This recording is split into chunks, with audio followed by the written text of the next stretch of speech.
Zürich, beziehungsweise in Winterthur, machen jetzt 30er-Zone und schauen, wie sie heute also da nicht klatschen.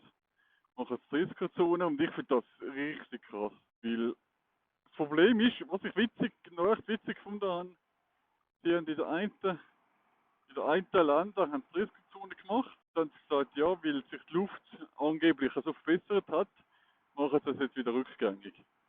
Aber das finde ich ja, es ist voll also weißt du, ich sage jetzt mal umwelttechnisch, voll bescheuert.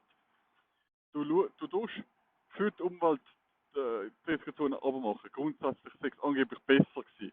Angeblich. Ich weiß nicht, ob es wirklich besser ist, weil der TÜV oder der Motor je nach Geschwindigkeit vielleicht sogar besser verbrennt, wenn er schneller fährt. Je nachdem weiß ich jetzt nicht. Aber kann gut sein.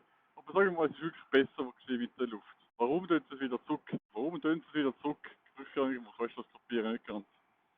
Aber gut. Man muss ja nicht alles kapieren.